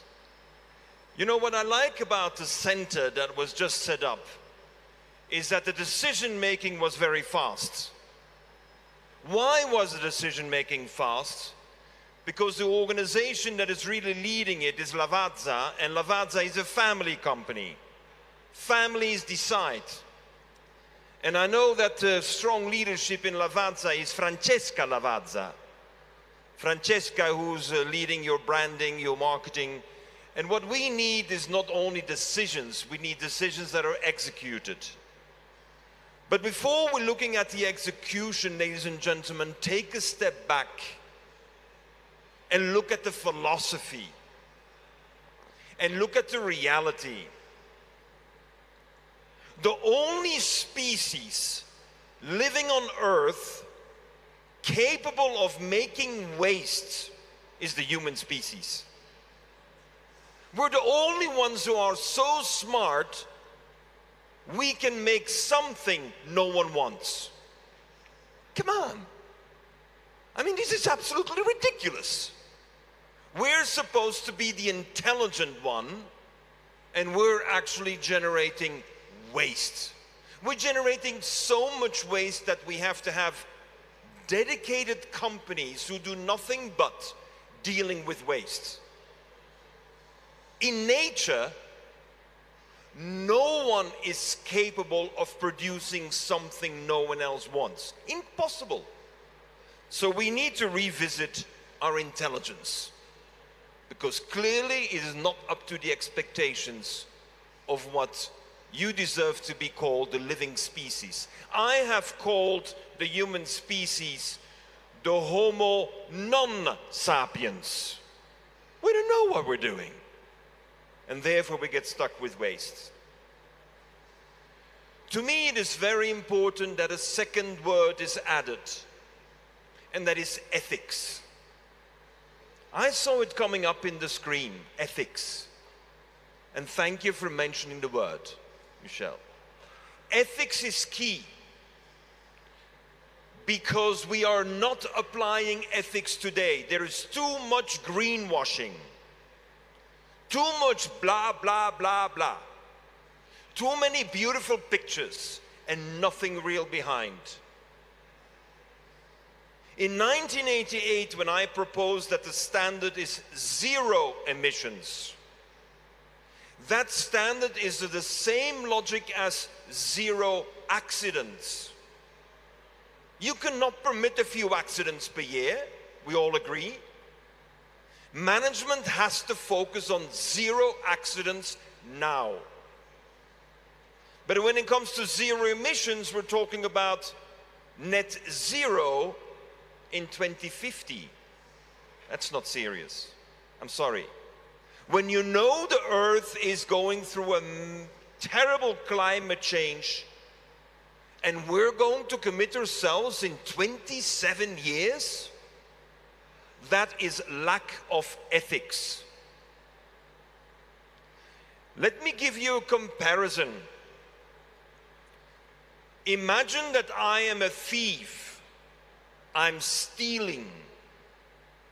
And the police catches me and I'm put in front of a judge. And the judge asks me, explain yourself. And I'm saying, sorry, Your Honor, I confess I've been stealing. But I promise you, I'll be stealing less. What do you think the judge will tell you? Jail. No, sir. No, Your Honor, I will only steal in the weekends, not in the week. How serious do you take this proposal? It's not serious. But now you come with these corporations who tell you they will be polluting less. Excuse me, ladies and gentlemen, polluting less is polluting. Stealing less is stealing, polluting less is polluting. And then we give these companies environmental awards. This is a masquerade. Ladies and gentlemen, we have to speak and say what it is. Stealing is stealing, polluting is polluting. You can't pollute, you can't steal, period. And therefore we need to call upon a lot of innovation, not in the technology, but we need to change the business model. The business models that we have today is focusing on what is called the core business. If you're in the coffee, you're only supposed to do coffee. Yes, but my bean has a husk. And the coffee bushes, they must be pruned. Well, yes, prune your coffee bushes, take the wood, farm mushrooms. That's logical. I will not accept that my stay and my visit here has been of any use unless you massively start farming mushrooms on the prunings of your coffee bushes. Because there is malnutrition and hunger in the world. And by the way, you will get a better price for your mushrooms than you will ever get for your coffee. And you will not be cyclical according to the world market. When you are having a coffee bush and you're having your husks and you're making your coffee, as I showed yesterday, this jacket is 6% coffee. And the result is I don't have to use deodorant. I don't have to use perfume because the coffee naturally absorbs the odors of the body. That is what we call a functional textile. 5 years down the road, I want to see factories in India, Indonesia, Vietnam. I want to see factories where you're producing functional chemicals from coffee. That's the future. Why do you just focus on the coffee bean and only want to do the drink? Do you want to serve humanity or you want to serve your shareholders only? And if you want to serve humanity, then you will go beyond the bean. And I think I know why Mr. David Rennie didn't show up today. He was on the agenda. I've had discussions with David Rennie. I know the people in the industry. I had proposed to David Rennie that Nestlé, with the Nescafé, they have millions of tons of coffee waste. And I proposed that from their factory in South Africa, we would be able to produce millions of tons of mushrooms. How can you refuse? I said to David, you're in the food business, right? Nestle is chocolate, is coffee, is Kit Kat. You make a lot of products in the food business. And you know what he told me? Oh, but I'm only in the coffee business. I cannot decide for any other business. I'm not in the mushroom business. And Nestle as a board group decided 25 years ago that they're not going to do mushrooms. Although they could produce 1 million tons of mushrooms, providing healthy food without cholesterol to millions of people. So I went on a crusade. I don't give up. I went on a crusade, and guess what? Nestle in Zimbabwe is now buying the mushrooms from the 4,000 women farming the mushrooms on coffee waste, and Nestle buys the mushrooms to make a broth. And the broth they use for their instant soup they're selling. It's the biggest selling product in Africa for Nestle. Is not the coffee, is the instant soups. Now, instant soup provides instant nutrition. And we're convincing Nestle through practice on the ground in Zimbabwe that we can make the broth from the mushrooms that is grown on their coffee waste. Nestle is now shipping the coffee waste from South Africa to Zimbabwe, and we're farming. We're employing thousands of women. And we have a very simple deal with Nestle. You only buy the best mushrooms. Because the price that Nestle is prepared to pay after it was approved in Côte d'Ivoire, in Ivory Coast, through their research center of being the good quality with the right nutrition, afterwards they buy the best. That means that 20% of the mushrooms are now given to the women to fight malnutrition in Zimbabwe. Ladies and gentlemen, this is what I call sustainability. This is livelihood. And this is where we can use the power of marketing of a multinational like Nestle to get the soups out in order to get their waste reorganized. It's simple. Why don't we do it? Because too many of the people in the business have gotten an MBA, a Master of Business Administration. And we've all been brainwashed that we must focus on one thing: core business, core competence. No, livelihoods are not core business and core competence. Livelihoods is working in an ecosystem where the community and the family is central. And where fighting poverty and malnutrition must be your priority. Ladies and gentlemen, if you look at this bottle, is it half empty or half full? I'm sorry, the question is wrong. Why? Because this bottle is full with water and air. And the problem is, if you're a core business person, you only look at the water. And you forget to know that what you know, there is air in there. So the bottle is full with water and air. Look at the air. Try to live without air for 5 minutes, you will feel it. Now, this is the problem we're having with this core business strategy. It's too much focused on the bean. It's too much focused on the drink. We have to go beyond it. And we need to look at it in the ecosystem. When I'm at a coffee farm, the first thing I ask is not, are you shade grown? Because if you're not shade grown, to me, you cannot be ecological. Coffee farming is by definition shade grown. But shade grown is not my real worry. How many different trees are providing shade? My research, and I have 3,000 researchers at my availability, our 3,000 researchers came to the conclusion that in order to have a biodiversity in your coffee plantation with trees, you need minimum 72 varieties of trees. 72. So when I see someone saying I'm shade-grown coffee with one tree, forget about it. It's not sustainable. Why? Because we all know that the coffee needs pollination.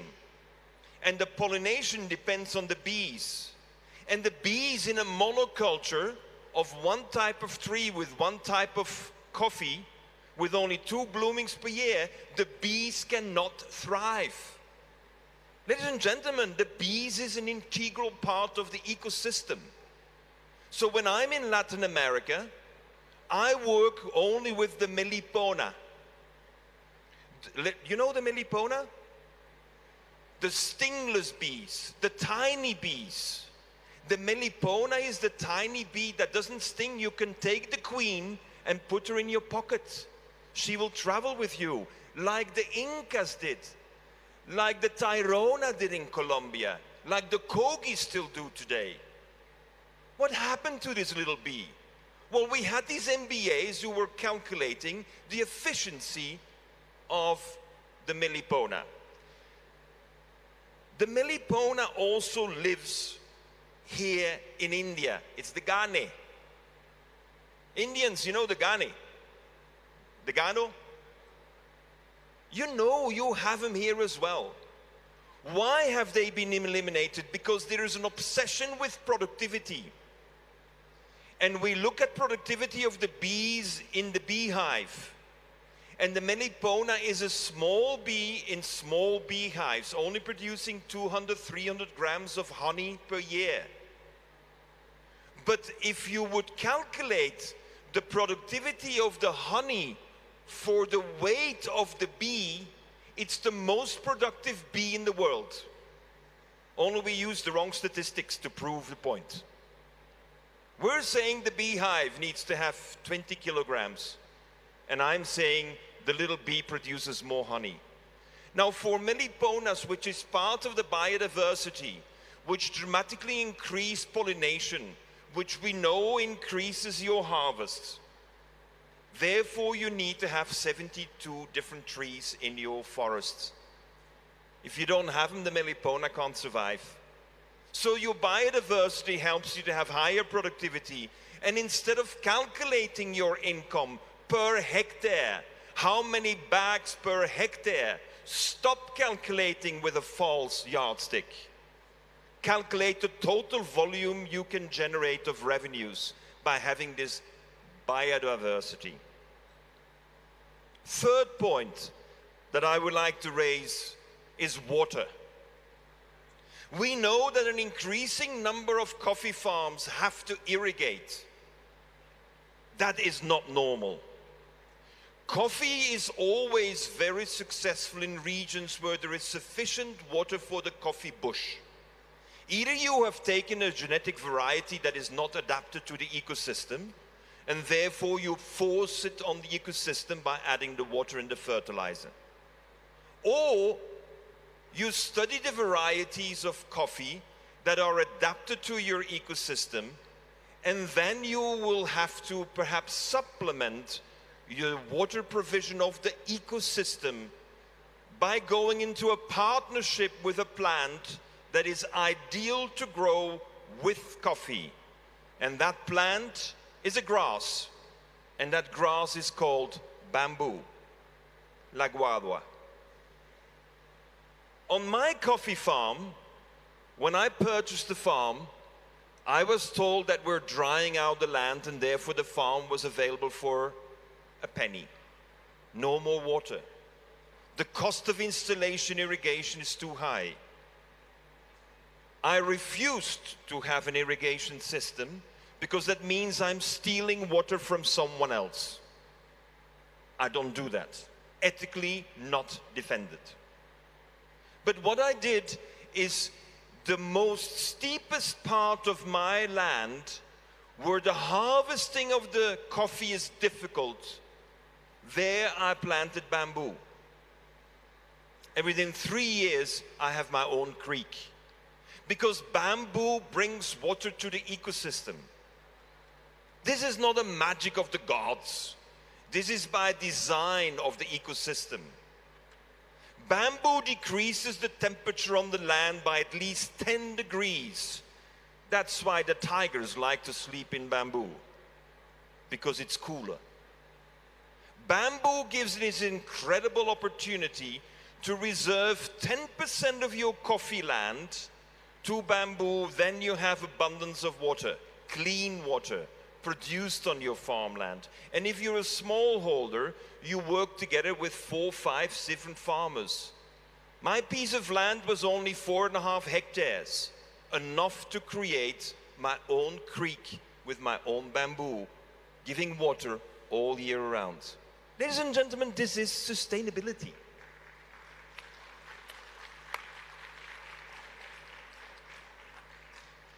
We need to look at the sustainability through the eye of the ecosystem.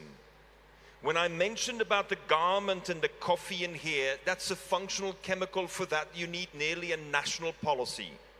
You need large investors, because a factory will cost you $100 million. But in order to get your water production going on your farmland, it only costs you time and bamboo. But when you are growing the bamboo, don't only look at the bamboo because it's a beautiful grass. Bamboo, on top of that, is a beautiful product. In the year 2000, I constructed the largest bamboo building in modern history at the World Expo in Hanover. And there we had 6.4 million visitors adoring bamboo. The problem is today, in a country I love so much, Colombia, in Colombia, bamboo is still considered a tree. And therefore, you need a permit to cut it. I'm sorry, it's not a tree, it's a grass. I have not been able to change the law in Colombia for 35 years. I probably didn't pay the senators enough money and didn't have enough good arguments to convince them, but this is insanity. It's a wrong appreciation of a biodiversity of a plant. The plant is a grass you cut, it grows again. Bamboo, you cut, it grows again. A tree you cut, it doesn't grow again. We know the difference. But the law says you have to have a permit. As a result, our biggest bamboo projects today are in Vietnam. We have today in Vietnam, thanks to a national policy for bamboo, not only the coffee, we have the national policy for bamboo, and we generated 600,000 jobs. Ladies and gentlemen, 600,000 jobs by transforming the bamboo in value-added products. That's why I always carry my business cards in a bamboo holder. You have to generate value. You have to use what you have. But more importantly, and I will conclude with that, as Francesca Lavazza wrote to me in the endorsement for my book on coffee solutions, Francesca said the biggest problem is the next generation of coffee farmers. Many young people don't think it's worth spending a lifetime on a coffee farm. They rather cut down all the coffee bushes, put 2 cows, have a bit of milk, and live in the slums. That's how hard coffee farm life is today for many people. And it's therefore that my priority is not your branding and your marketing. We can work on that, that's easy. My main priority is the livelihood of the farmer. That must be a livelihood that is so good that the next generation dreams of being a farmer of coffee.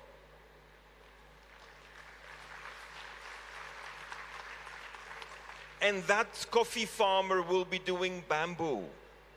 That coffee farmer will have all the kids playing with the bees that never sting, because those little meliponas and ganos don't sting.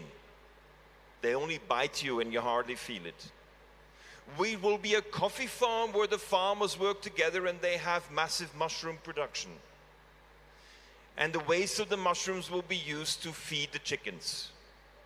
Ladies and gentlemen, the coffee farm will be a farm where actually Biodiversity is thriving because all farmers know they need at least 72 different trees in order to feed the bees the nectar so they can be around for the whole year.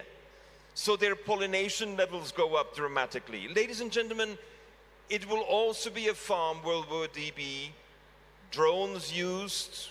We will have precision architecture, we have precision farming, and we will learn how to farm not only the bush up to 2 meters high, we will learn how to use the 75 meters of space above the coffee bush, because that is the ecosystem.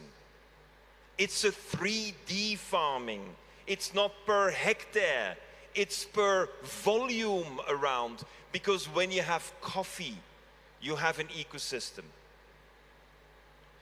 When the Spanish arrived in Latin America and they were colonizing the land, they didn't find in the areas of Costa Rica, Panama, Colombia, Ecuador, Venezuela, they didn't find rainforests. The rainforest of the Orinoco and the rainforest of the Amazon was further south and further to the east.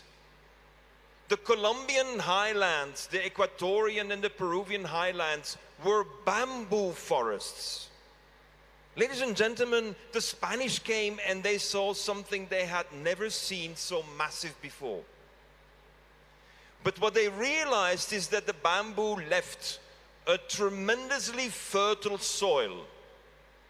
If you leave bamboo for a life cycle, you will have 26% of carbon in your soil. Ladies and gentlemen, you know what it is? 26% carbon? That means your productivity beats whatever precision agriculture has ever invented today. Because no one imagines today a 26% concentration of carbon. And that is the reason why, while we have learned in our farming that we need to rotate the crop. Ladies and gentlemen, if you're a coffee farmer, you're thinking that where you have planted, you will only do coffee for the rest of your life. That is not how ecosystems work. The marriage of the ecosystem is not just the trees. Where most of the coffee is farmed around the world, bamboo and coffee are brothers and sisters. And that is why we need to look at the family of the plants as much as the families of the trees and the families that live off the land. Ladies and gentlemen, I hope that I have woken up the entrepreneur in you. I hope I've woken up the child in you.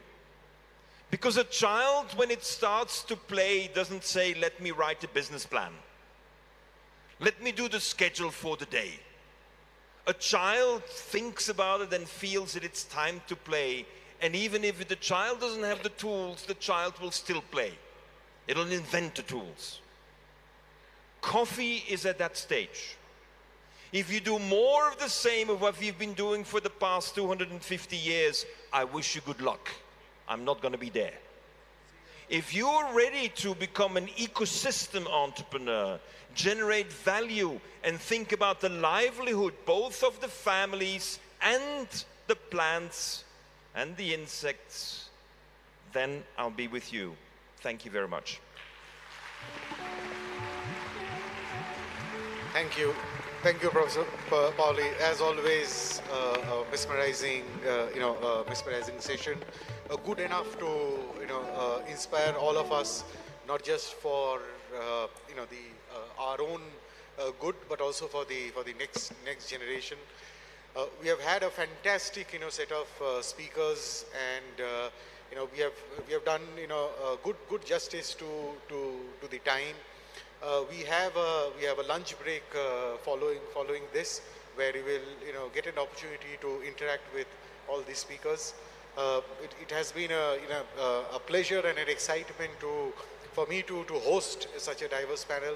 Just like I'm sure for all of you to have witnessed the knowledge, experience, and perspectives from the panel. Thank you, and hand it over to you. Thank you. Thank you Mr. Ian Malik. Before we leave the esteemed dignitaries, I would request Dr. M. Sendil Kumar, Director of Research, Coffee Board of India, to kindly come over and give mementos to all of them.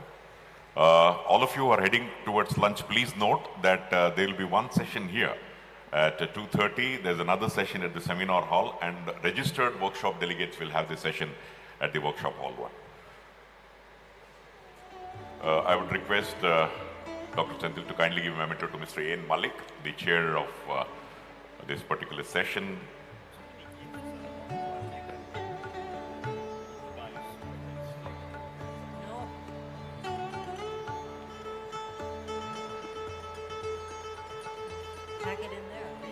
Please have your lunch and do come back here quickly by 2:20.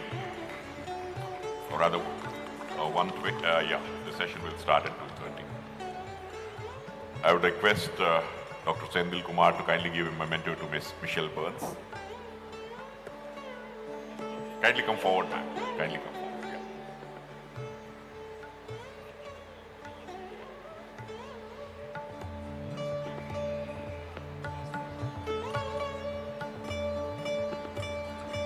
Thank you very much, Ms. Michelle Burns, for your presentation. Dr. Harold Freidley will now receive the memento. Dr. Harold, CEO of Green Leadership. I would request to kindly come forward, sir.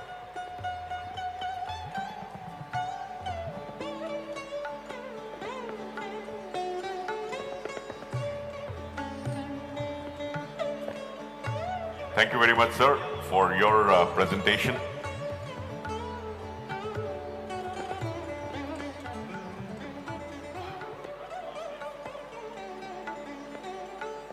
Next to the inspiring personality, Professor Gunter Pauli, the economist of Blue Economy. Kindly come forward, sir.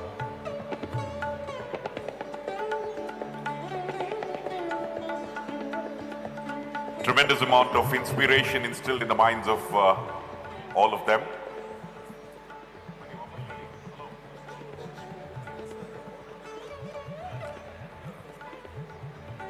Next to Mr. Mario Cerruti, the Chief Institutional Relations and Sustainability Officer, Lavazza Group. I would request Mr. Mario to kindly come forward.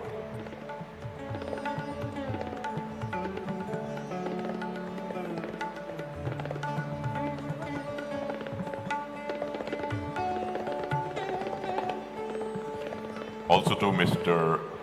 Hernan Manson, the Head Inclusive Agribusiness Systems International Trade Center, ITC. Mr. Hernan, kindly come forward.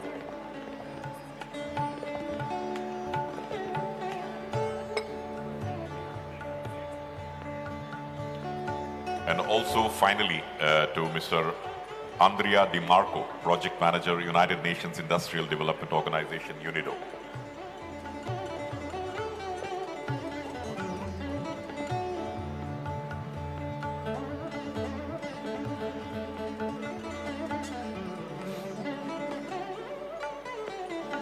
Thank you very much. I would request all the panelists to kindly come forward, and along with Dr. Sendil Kumar, all of you will have a photograph. Yeah. All the panelists kindly come forward. Sir, all of you kindly come forward, sir.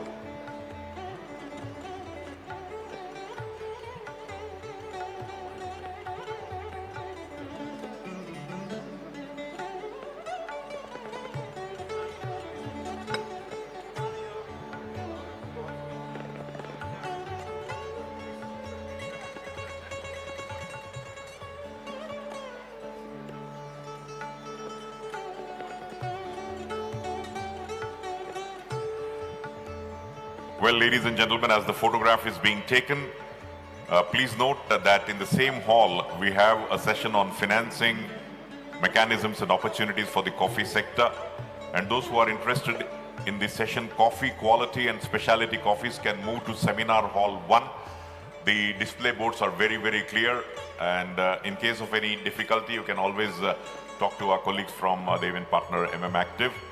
And also, there is one session. The registered delegates for the workshop can move to the workshop hall 1 at 2:30. There is everything brewing hot and cold.